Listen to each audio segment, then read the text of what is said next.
Nós vamos ler as Escrituras, capítulo 12, verso 4 até o verso 11. Primeira carta de Paulo aos Coríntios, capítulo 12. Nós leremos, irmãos, do versículo 4 até o verso 11.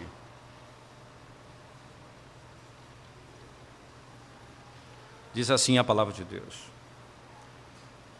Ora, os dons são diversos, mas o Espírito é o mesmo. E também há diversidade nos serviços, mas o Senhor é o mesmo. E há diversidade nas realizações, mas o mesmo Deus é quem opera tudo em todos. A manifestação do Espírito é concedida a cada um visando um fim proveitoso. Porque a um é dada, mediante o Espírito, a palavra de sabedoria, da sabedoria, e a outro, segundo o mesmo Espírito, a palavra do conhecimento. A outro, no mesmo Espírito, a fé, e a outro, no mesmo Espírito, dons de curar, a outro, operações de milagres, a outro, profecia, a outro, discernimento de espíritos, a um, variedade de línguas, e a outro, capacidade para interpretá-las. Mas um só e o mesmo Espírito realiza todas estas coisas, distribuindo-as como lhe apraz, a cada um individualmente. Amém. Vamos à presença, irmãos, do nosso Senhor mais uma vez em oração. Santo e poderoso Deus, nós te bendizemos, ó Deus, pelo privilégio de podermos ouvir a tua voz quando pregamos a tua palavra. Ó Deus, desvenda os nossos olhos para contemplarmos pelo teu Espírito a glória do teu Evangelho. Tem misericórdia de nós, exalta o teu nome, edifica a tua igreja, que o teu povo possa viver segundo o que tem ouvido e aprendido no poder do Espírito Santo. É a nossa oração, em nome de Jesus. Amém. As Escrituras, irmãos, nos têm mostrado como aplicar o conhecimento teológico doutrinário de diversas doutrinas em áreas muito práticas da vida da igreja. Então, por exemplo, estudar sobre o problema da unidade da igreja, principalmente quando, no caso da igreja de Corinto, você tem divisão no meio do corpo de Cristo. Uns gostavam de um pregador mais do que do outro, uns se colocavam debaixo da autoridade de um em detrimento do outro, outros levavam às barras dos tribunais um irmão por um motivo que poderia ser tratado dentro da igreja. Divórcio, no capítulo 7, e Paulo vai ensinar sobre o tema. Havia ruptura dentro da própria igreja. Quando se trata, no que diz respeito ao amor para com o fraco, o comer carne sacrificada a ídolos ou não, divisão no seio da igreja. Quando a igreja vai tratar acerca da Santa Ceia, eles transformaram aquilo que era a unidade do corpo de Cristo em divisão. Um que trazia comida, comia sozinho, não se preocupando com o próximo que não tinha nada para si. Quanto à questão dos dons que foi distribuído pelo Espírito Santo, a igreja havia um uso desordenado, isto é, davam valores a alguns dons acima dos outros, e quem tinha aquele dom se achava superior ao outro, comumente os que falavam em outras línguas. Um dom superior, algum dom que era superior aos outros. Só que tudo isso, irmãos, é problema real da igreja. Mas como Paulo vai tratar disso? Quando se trata especificamente do problema da ceia, nós já vimos A solução está na Trindade, o Deus uno, o Deus único que subsiste em três pessoas. A diversidade e a unidade do ser de Deus. O cabeça da igreja, que é Cristo, ele é quem ordena e nós obedecemos. Então Paulo escreve à igreja de Corinto dizendo: o que eu recebi do Senhor, o cabeça da igreja, o Senhor da igreja, o que foi assunto aos céus e derramou seu Espírito sobre nós, a Ele, somente a Ele, nós devemos submissão quanto à estrutura e à ordem dos sacramentos. E agora, Paulo vai da mesma maneira, na mesma ordem, tratar acerca do problema dos dons da igreja. Ele vai mostrar a aplicabilidade da doutrina da Trindade. O Pai, o Filho e o Espírito Santo, eles não fazem coisas opostas entre si. Eles têm o mesmo poder, a mesma majestade, a mesma glória, mas eles não agem para cada um fazendo a sua própria vontade. Não existe três vontades, não existe não existe três poderosos, há um só todo-poderoso, há uma só vontade, há um só Deus, mas ao mesmo tempo, no seu ser diverso, Pai, Filho e Espírito Santo. E como isso é aplicado à igreja de modo tão especial, nós podemos começar dizendo que a linguagem utilizada aqui no texto pelo apóstolo Paulo, designando o início do versículo 4 até o final do verso 11, poderíamos resumir dizendo: o apóstolo está ensinando o que diz respeito aos dons, o que diz respeito aos dons na igreja. Então ele fala: são diversos em caráter, em conexão com a unidade da sua fonte e do seu desígnio. Eles são diversos quanto àquilo que é feito, quanto às ações da igreja, mas eles estão em conexão com a unidade da fonte dos dons. Procede da mesma fonte a diversidade dos dons. Há um só Deus que subsiste em três pessoas. Perceba, na linguagem de Paulo, no verso 4, volte comigo no texto. Ele diz assim: ora, há diversidade de dons, mas o Espírito é o mesmo. Veja o verso 5. E há diversidade de ministérios, mas o Senhor é o mesmo. Agora veja o verso 6. E há diversidade de operações, mas é o mesmo Deus que opera tudo em todos. Há diversidade, mas é o Espírito. Há diversidade, mas é o Senhor. Há diversidade, mas é Deus, Pai. As três pessoas da Trindade, elas são citadas na descrição dos dons, claramente estabelecidas por Ele, pelo nosso único e verdadeiro Deus. Não pense que o apóstolo Paulo aqui está dividindo os dons em três classes diferentes. Perceba como é os dons que vêm do Espírito, os dons que vêm de Cristo e os dons que vêm do Pai. Essa é uma leitura estranha, mas comum no meio da igreja. Alguns acreditam que cada pessoa da Trindade tem uma fonte de dons diferente. E o que parece estranho quando Paulo está tratando da unidade do ser e da diversidade das suas ações.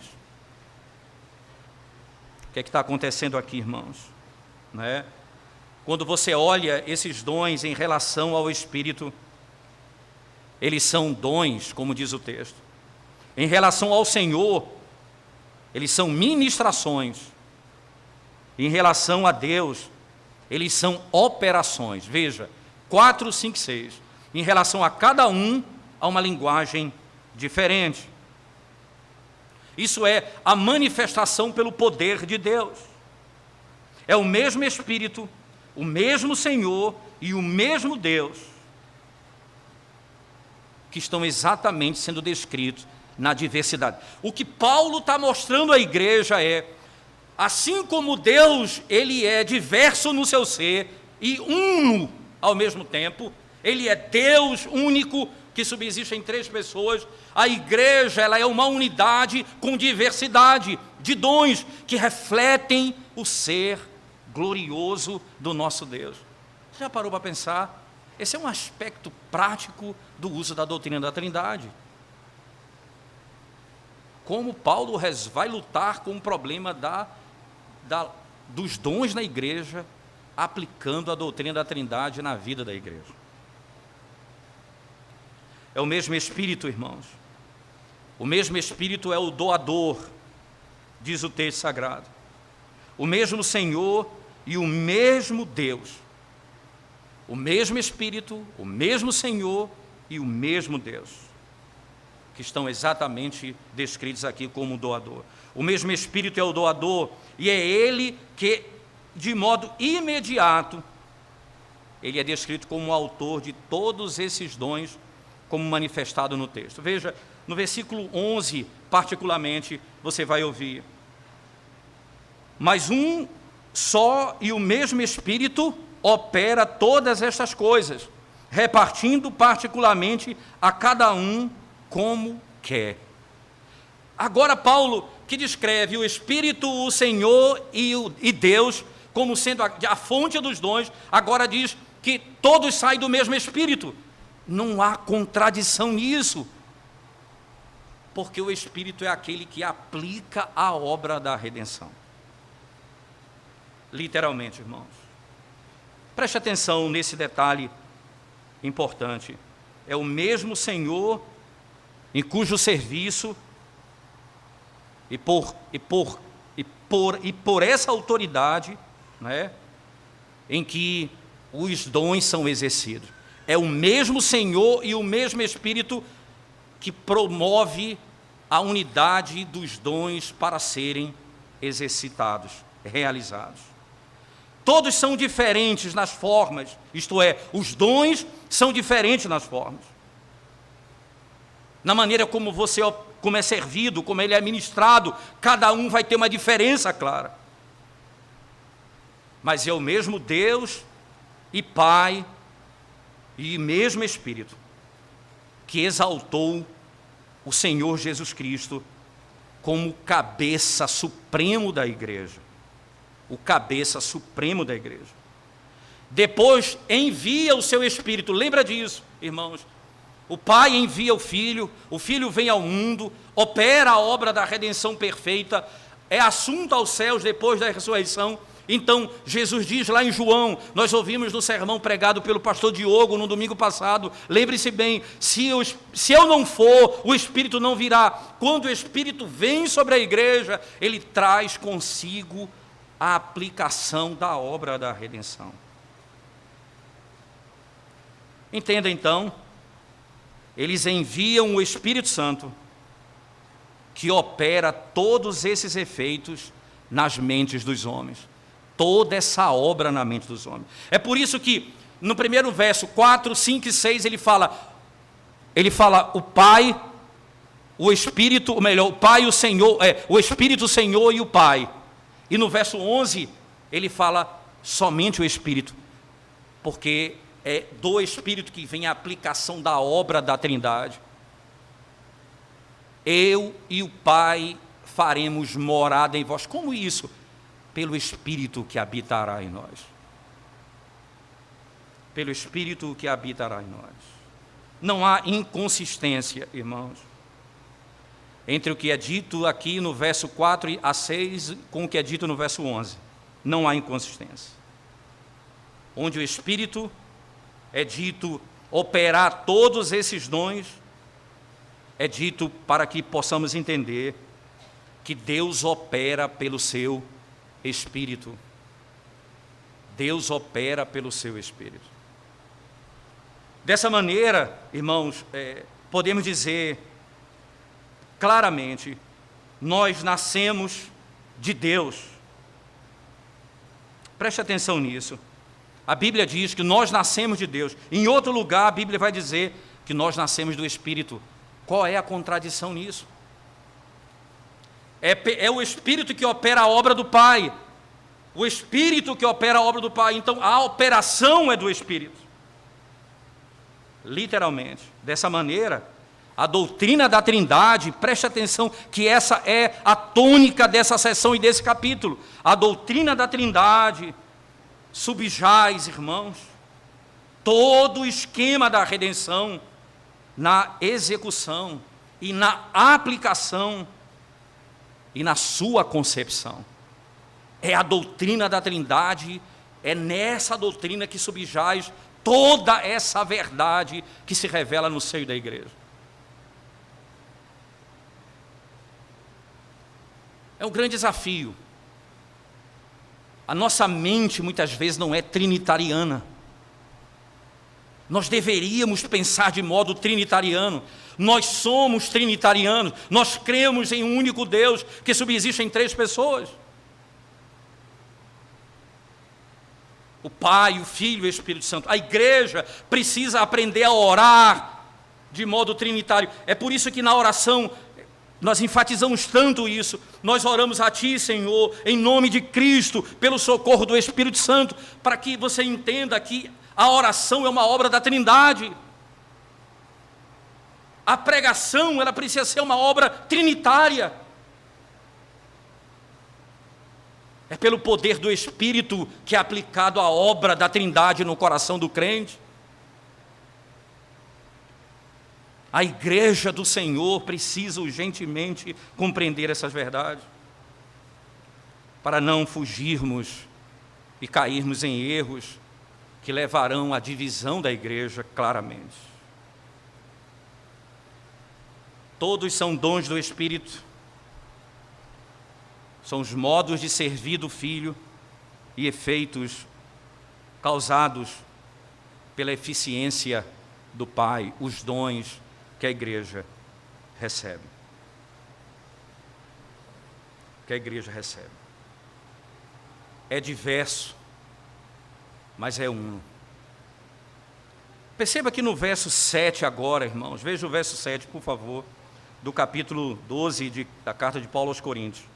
Ele diz assim, mas, de novo mais, não é?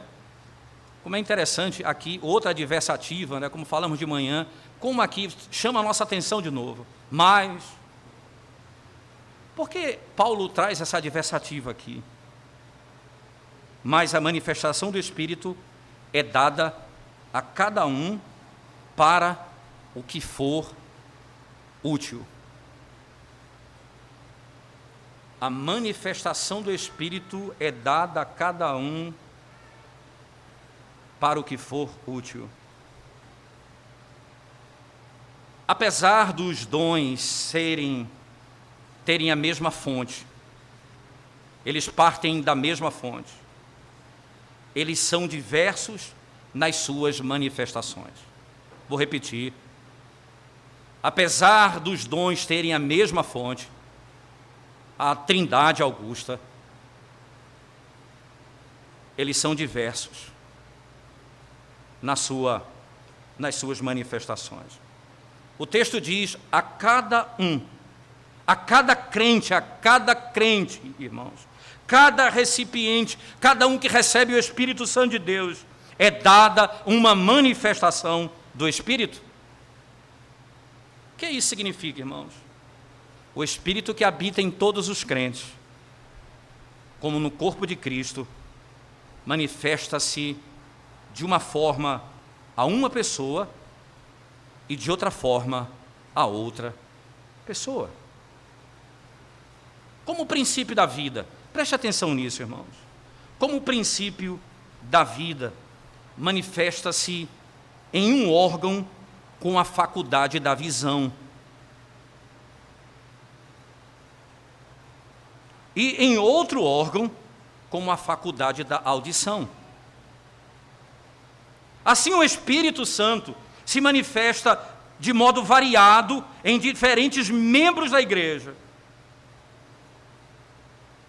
Em um, o dom de ensinar, em outro, o dom de curar. Trataremos sobre a natureza desses dons no tempo oportuno, certo? Hoje nós vamos tratar rapidamente sobre eles, mas não dá para falar de cada um deles. Eu vou me estender um pouco nesse capítulo de 12 a 14, porque ele lida com o culto, com a prática do dom de línguas. Então, nós vamos aproveitar esses 3 capítulos e tratar desse tema com toda a igreja na exposição do culto, no culto da noite. Essa é uma das verdades, irmãos, que estão comprimidas em uma sentença. Em uma sentença. Muitas palavras aqui não conseguem descrever. Apenas o Senhor está dizendo, né, que o Espírito opera em cada um distintamente. Para quê? Para o que é útil. Para aquilo que é útil.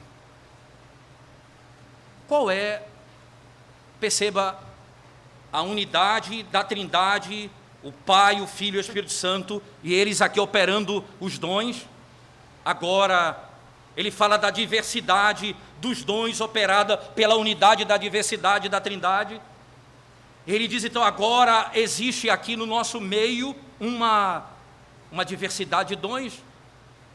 E aí você, para não fugir desse princípio, Paulo traz de volta o conceito da unidade, para o que for útil.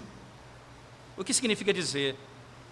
O objetivo de todos esses dons é para a edificação. Eles não são designados exclusivamente ou de modo principal para o benefício ou para a gratificação, preste atenção nisso, daqueles que recebem. Não é para o benefício de quem recebe, nem para a gratificação de quem recebe, mas para o bem da igreja. É para o propósito último, o bem da igreja. Assim como o poder de ver, a faculdade, a condição de ver, irmãos, não é para o benefício do olho, mas para o homem como um todo. Quando, entretanto, os dons de Deus, irmãos, eles são pervertidos como meios de autoexaltação e de louvor pessoal, é um pecado contra o doador, contra quem dá o dom, tanto contra pecado para com aqueles cujo propósito do dom era beneficiar a igreja do Senhor. Eu peco contra Deus e contra o meu próximo quando eu uso o dom para benefício pessoal. Para benefício pessoal. Para benefício próprio. Para glória pessoal.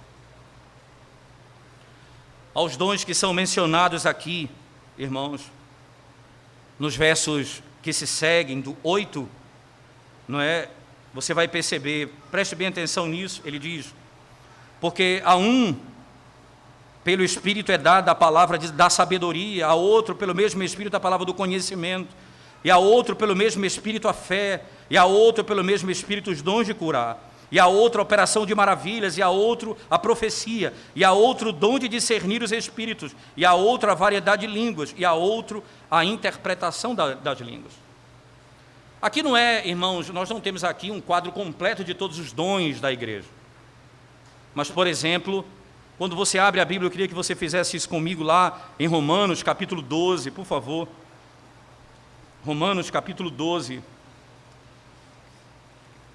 versículo 4 a 8. Romanos 12, verso 4 a 8. Diz assim a Sagrada Escritura. Porque assim como em um corpo temos muitos membros e nem todos os membros têm a mesma operação, assim nós que somos muitos somos um só corpo em Cristo, mas individualmente somos membros uns dos outros. De modo que, tendo diferentes dons, segundo a graça que nos é dada, se é profecia, seja ela segundo a medida da fé, se é ministério, seja em ministrar, se é ensinar, haja dedicação ao ensino. Ou que exorta, use esse dom em exortar. O que reparte, façam com liberalidade. O que preside, com cuidado. O que exerce misericórdia, com alegria. Essa é uma outra lista dos dons. No próprio capítulo 11 da primeira carta de Paulo aos Coríntios, por favor, no verso 28, nós temos meio que um resumo da sessão que é dada nos versos 7, dos versos 8 a 10 que lemos. No capítulo 12, verso 28, diz assim o texto sagrado: E a uns pôs Deus na igreja, primeiramente apóstolos, em segundo lugar profetas, em terceiro doutores, depois milagres, depois dons de curar, socorros, governos, variedades de línguas. E parece aqui, irmãos, que o apóstolo Paulo, ao fazer esse tipo de enumeração e descrevendo esses dons, ele está diretamente ensinando à igreja a necessidade de compreendê-los dentro do papel do trabalho dos apóstolos no Novo Testamento. Preste atenção no que passo a explicar aos irmãos do verso 8 ao 10, por favor. Quando você olha nesses versos 8 ao 10 que nós acabamos de ler, da primeira carta de Paulo aos Coríntios, você vai ver que Paulo vai prover aqui uma lista parcial, como nós falamos, não é uma lista completa dos dons espirituais.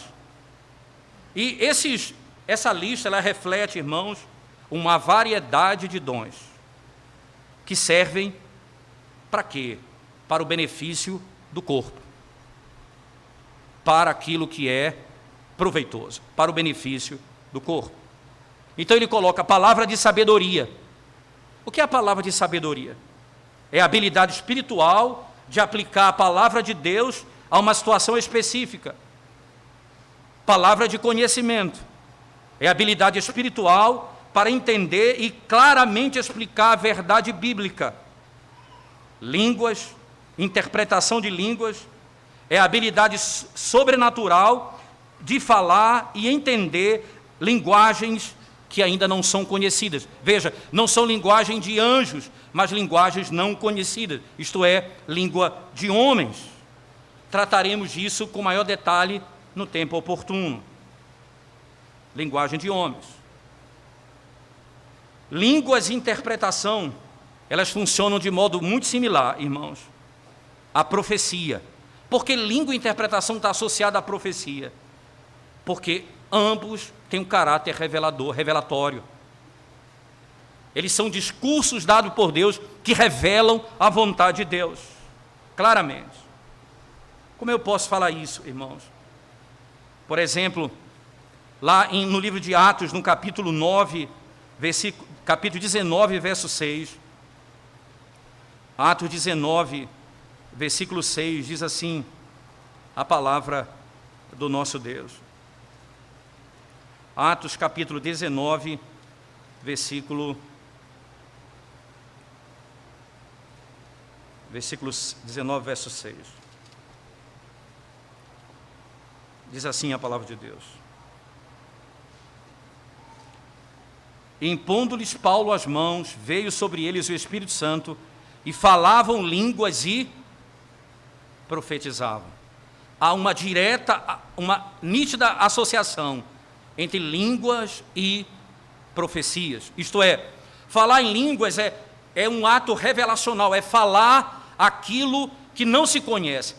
Por isso que, quando se fala em línguas hoje, irmãos, se fala em algo estranho, uma vez que toda a revelação nos foi entregue na palavra. Então, se alguém fala em línguas no nosso dia, essa pessoa está trazendo nova revelação à igreja, dizendo literalmente à igreja o seguinte: a palavra não é suficiente, nós precisamos de outra revelação, além das Sagradas Escrituras. Mas como eu já falei, e friso mais uma vez, trataremos esses dons particularmente no tempo oportuno, no período do capítulo 12 até o capítulo 14 da carta de Paulo aos Coríntios. Por isso nós podemos dizer, irmãos, claramente, e aqui eu cito o Dr. Joel Bick, literalmente, esses dons são como dons dos apóstolos. Eles eram a base da igreja e não mais são parte da experiência da igreja. Eles eram dons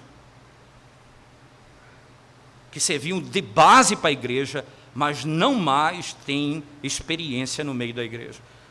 Por exemplo, abra sua Bíblia comigo na carta de Paulo aos Efésios, capítulo 2, verso 20, por favor. Carta do apóstolo Paulo à igreja de Éfeso, capítulo 2, verso 20. Veja o que diz a palavra de Deus, irmãos. Edificados sobre o fundamento dos apóstolos e dos profetas, de que Jesus Cristo é a principal pedra da esquina. Veja, o fundamento é Cristo. E quem foi que lançou o fundamento? Os apóstolos e os profetas. São dons associados diretamente ao fundamento da igreja. Agora veja, no capítulo 3 ainda, no verso 5, por favor. Deixa eu ler o 4 e o 5. Por isso, quando ledes, podeis receber a minha compreensão do mistério de Cristo, o qual, noutros séculos, não foi manifestado aos filhos dos homens, como agora tem sido revelado pelo Espírito aos santos apóstolos e profetas. Então, é revelado pelo Espírito aos santos apóstolos e profetas. E aqui eu tenho, literalmente, os dons revelacionais em que a igreja é fundada na mensagem e na doutrina dos apóstolos. Na mensagem e na doutrina dos apóstolos. Nada mais poderia ser acrescentado a isso. Interessante que é tão claro isso, que na primeira carta de João, no capítulo 4, João nos dá duas bases para sabermos se aquilo que é ensinado é verdadeiro ou falso, se procede de falsos espíritos ou do Espírito da verdade. Primeira carta de João, capítulo 4, por favor, abra sua Bíblia comigo e acompanhe a leitura desse texto, irmãos. 1 João, capítulo 4, diz assim o texto sagrado. O título é Os Falsos Espíritos. E diz o texto: Amados, não creiais a todo espírito, mas provai se os espíritos são de Deus, porque já muitos falsos profetas se têm levantado no mundo. Nisto conhecereis o Espírito de Deus. Todo espírito que confessa que Jesus Cristo veio em carne é de Deus. E todo espírito que não confessa que Jesus Cristo veio em carne não é de Deus, mas este é o espírito do anticristo, do qual já ouviste, que há de vir e eis que já agora está no mundo. Então, primeiro crivo, o Espírito exalta a Cristo. Lembra que Jesus disse em João: o Espírito virá e ele me glorificará. Ele falará do que ouviu da minha parte. Ele me exaltará. O Espírito, o ensino é aquele que exalta Jesus Cristo, porque é no poder do Espírito que Cristo é exaltado. Mas ainda vem a segunda regra, que João vai nos ensinar. Acompanhe ainda o texto comigo, por favor. Ele diz: Filhinhos, sois de Deus, e já os tendes vencido, porque maior é o que está em vós do que o que está no mundo. Do mundo são, por isso falam do mundo, e o mundo os ouve. Nós somos de Deus. Aquele que conhece a Deus, ouve-nos. Aquele que não é de Deus, não nos ouve. Nisto conhecemos nós o Espírito da verdade e o Espírito do erro. Você conhece o Espírito da verdade se Cristo é glorificado. E você conhece o Espírito da verdade se está de acordo com os escritos dos apóstolos. Sabe por quê? Porque eles são a autoridade. Veja, ele nos ouve. João está dizendo, os filhos de Deus, eles nos dão ouvidos. Os que não são filhos de Deus, não nos dão ouvidos. Não nos escutam, não nos atendem. E o Espírito, e o fundamento da igreja foi lançado pelos apóstolos e profetas, que é Cristo. Daí a necessidade dos dons revelacionais dado à igreja do Senhor. Muitos dons, e todos esses dons estão associados diretamente hoje ao governo da igreja, aos que pregam a palavra, aos que ensinam e aos que exercem misericórdia no meio da igreja. Todos esses dons nos foram concedidos assim, para a edificação do corpo de Cristo. Então, no último verso,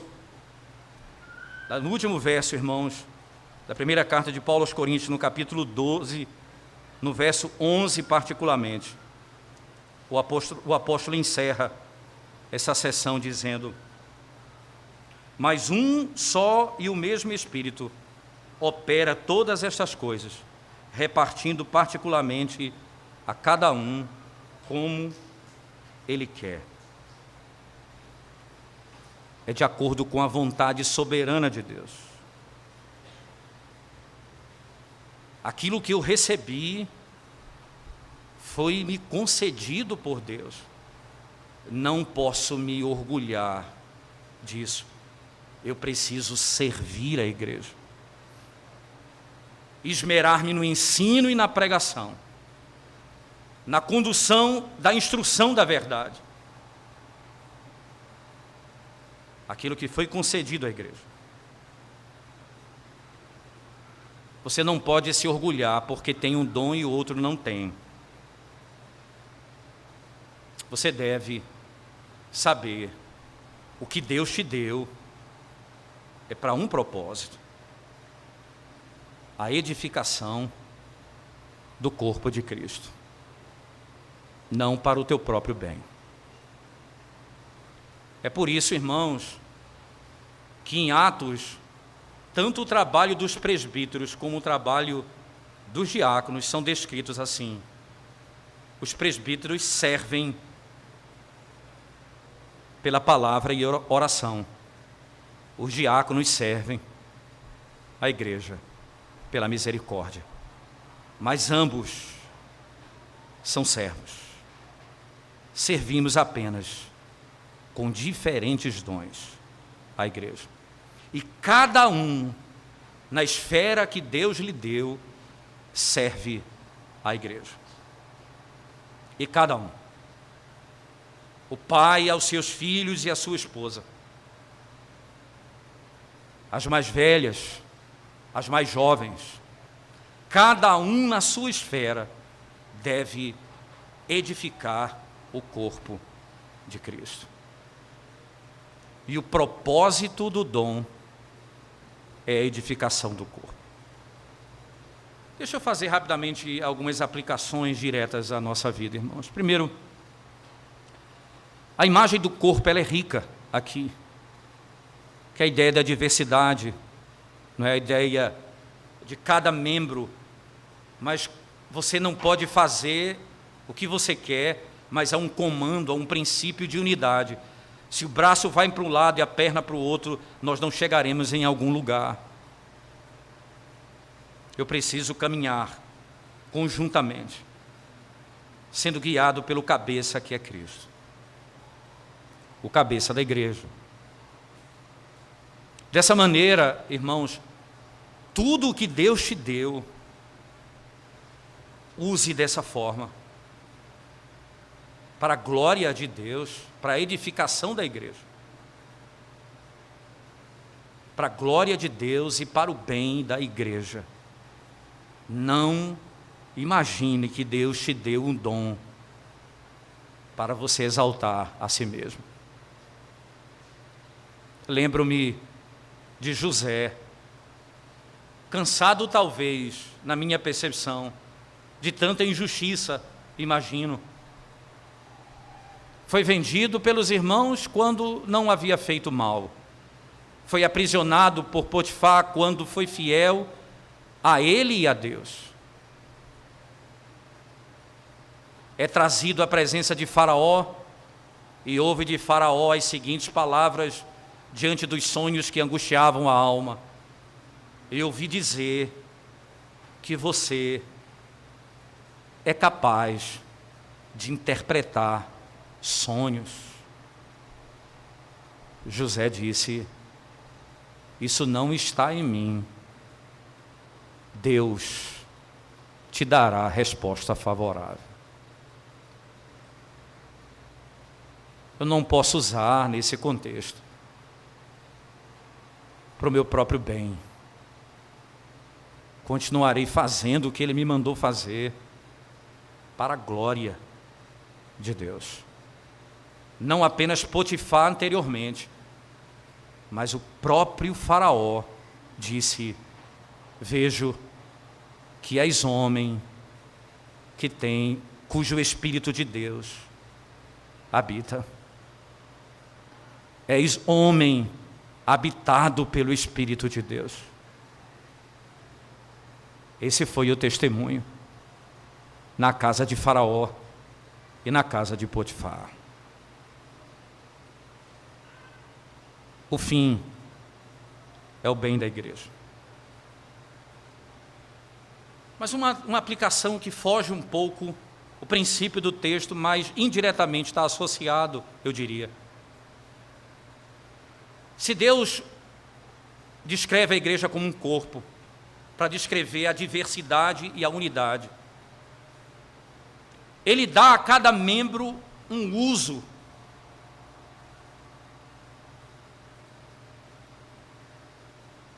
Se o corpo espiritual, os dons que referem a cada membro do corpo são dados a esse fim, então a parte material do corpo também deveria ser entendida assim. Você não pode usar o seu corpo, e é por isso que a Escritura diz: você não usa o seu corpo se não for para edificação e para a glória de Deus. Daí a Escritura nos ensina, no capítulo 6, que quando você usa o seu corpo para se deitar com a prostituta, você se torna uma só carne com ela. Perceba, e aí ele diz: em vocês habita o Espírito Santo, vocês são templo do Espírito, não use o seu corpo para a prostituição, porque não foi esse o fim, não foi esse o propósito que Deus te criou. Se isso é verdade quanto às coisas espirituais, também é verdade quanto às coisas físicas. O que Deus te deu, o que Ele te concedeu, não use para outro fim, senão aquele que Ele designou para Ele. Moça, Deus te fez virgem para casar com um homem, e ele te conhecer no dia do casamento. Não faça nada contrário a isso. Homem, Deus te fez para conhecer a sua esposa no dia do casamento. Não use o seu corpo para outro fim. Para outro fim.